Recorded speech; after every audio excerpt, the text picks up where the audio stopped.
Or, yeah. And then back down. We're going to listen to some music together.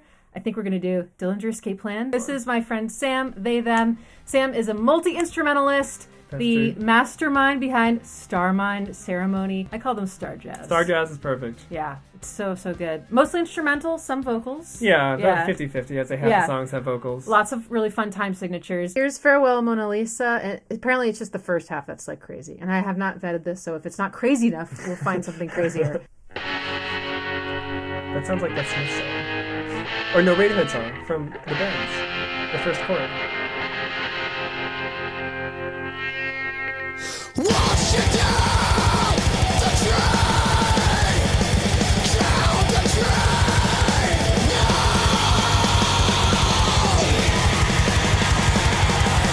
Wash it down the drain,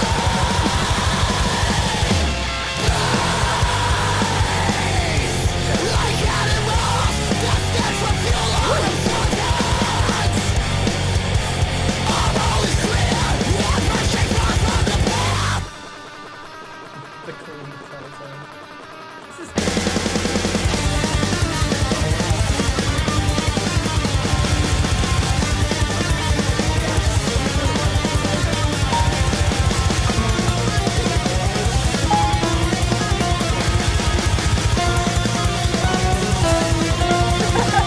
But what am I supposed to say?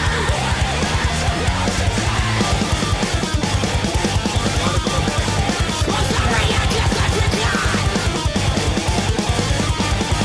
You think you can do it again? What am I supposed to be? Oh, yeah. That stretchy swing where it's not quite triplets. It was like da da da da Yeah, da da da da da da da. There's a song that I listen to that like kind of cleans up in terms of accessibility, but the first part is just like magic that I held you prisoner.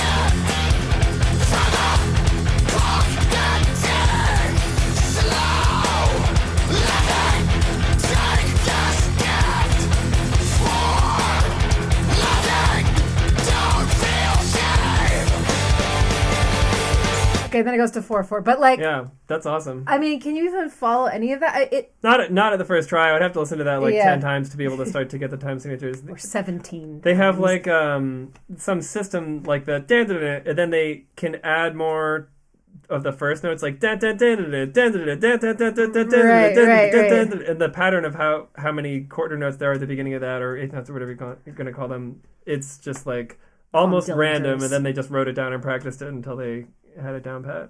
Yeah, it's crazy. They're also the guitar and bass and drums are all synced up, and then Greg on vocals is hitting the accents. Da-da! No, it's super tight. And I'm like, I would love to watch them rehearse. Yeah, I want to see them see some live stuff and see if they're that tight live. They're not together anymore. Oh damn.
Just like the way that they would break, you know, this like chaos, and there's like these little moments of silence, and then Mike's like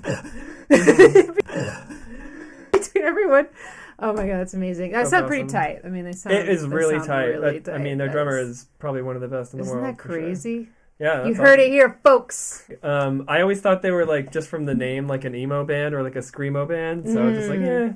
But let's listen to one. Some band names are really deceptive. Like I always thought My Bloody Valentine was going to be really cheesy, like 14-year-old like scene stir goth girl music, like Evanescence or something, or like My Chemical Romance. But no, My Bloody Valentine's really good. They're like one of the original shoegaze bands. Very cool. Yeah. I mean, not that those other bands are bad. It's just not my cup of tea. So listen to what can happen with the Dillinger Escape Plan when they kind of what happened? What happened when they moved to more melodic and more harmonically kind of rich, more I would say simpler rhythmic structures. That's always fun to see when a prog band does something like that. And they do it well. It kind of you can see what's behind that. You know what I mean? Yes, and it's interesting because it's like, when you have that much talent and you choose to make something that's pretty inaccessible, it's like, that shows a lot of integrity. Right. You know, like, it shows that you're trying to say something specific rather than just trying to appeal to the audience, which I think is what usually kills bands over time. Yeah. And they have a very dedicated fan base as a result, you know. That's what will happen if a band, if they stay on the track of just expressing what they want to express, how they see best fit to express that. They usually have a fan base that will stay with them for the rest of their life, but it's smaller. Whereas a band that tries to write stuff that appeals to their audience base, the base will grow exponentially, but then it will kind of like peter out. So this is the first the Dillinger Escape Plan song I ever heard, and it's got Mike Garson on piano, who played piano for David Bowie. He also was featured on some Nine Inch Nails albums. Yeah, I remember that. And he's really a great improvisational jazz pianist. So that's who's on piano here. Check this out.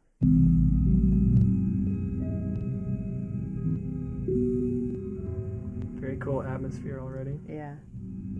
Sounds like a creepy Aphex Twin intro. Like it's going to go right. in a second. We're ready to be assaulted. You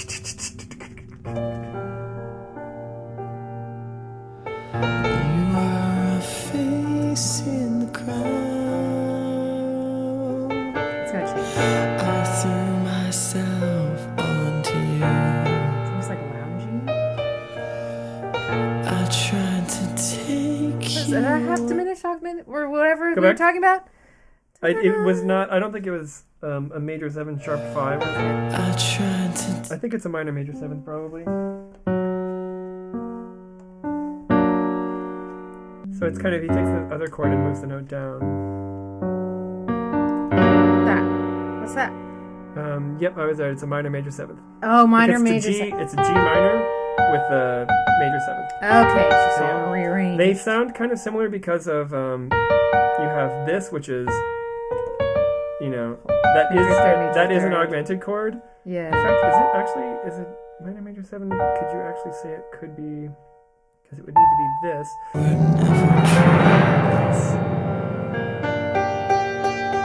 Let's stay close to I think I've been listening to too much Nine Inch Nails. I can't tell when things are out of tune anymore. I'm like, that sounds great. So bad you never You're right. knew. That sounds like flat 16. Some fourths there. But I could not tell you so. Isn't that good? Yeah, that's a beautiful chord. Okay, now he's gonna do these great.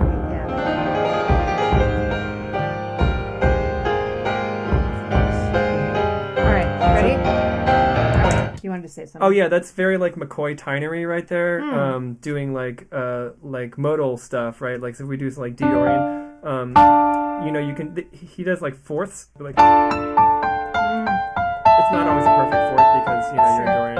Some track tones in there. Yeah, but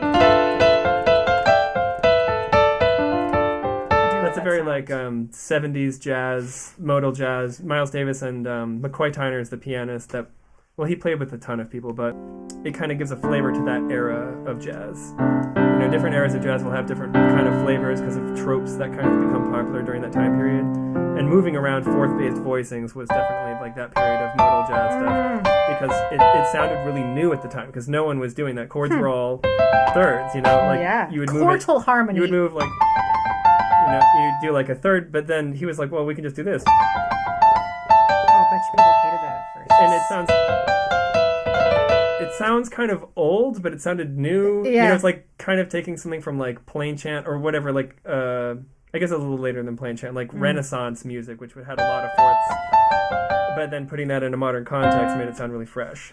I love it. I think it sounds so cool. It's so ambiguous. It's beautiful. Floaty and like it's just something about it. It's got this jagged edge to it that I really like. Yeah. And Fifths do the kind of similar thing to me. Mm-hmm. They're both very like bold sounding to me. Like they're kind of just like pure boldness, you know? Yeah, they're strong. It's like just it's strong, but it doesn't really have a flavor. It's like the backbone. It's like the skeleton or something. That's exactly. You know? I love that. Yeah. That's exactly how I feel. Like they're structural in a way. Yeah, it's like the frame of a house. Yes. It's like, oh, nice. That's a strong foundation for your house, but it's not a house yet. Right.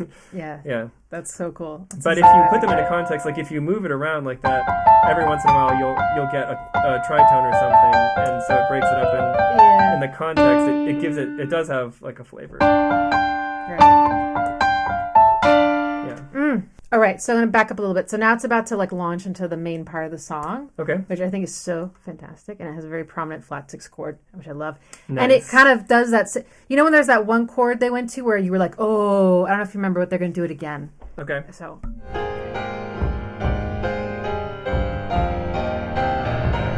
When you walked away, I've reached your name. As you walked away, as you walked away. We can never get back what we choose to throw away. When you walked away, I've reached your name. As you walked away, as you walked away. We can never get it back what we choose to throw away. I don't know how to hold on to something that seems determined to grow by the day. Every time I think I can handle, you only seem to get farther away. I never realized just how hard it was for a person like me to do. For a person like me to do.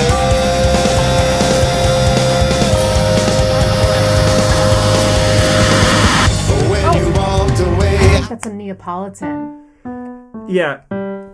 Yeah, they're doing a Phrygian. Yep. Yeah. It is. It is.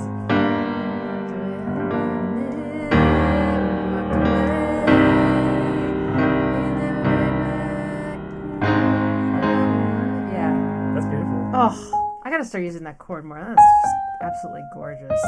Yeah. But that's Greg Pachato singing, and you know, you just heard him like screaming like a crazy person before. Yeah, he's got a great voice. Like, got a really good voice, and he has a whole solo career that's really good.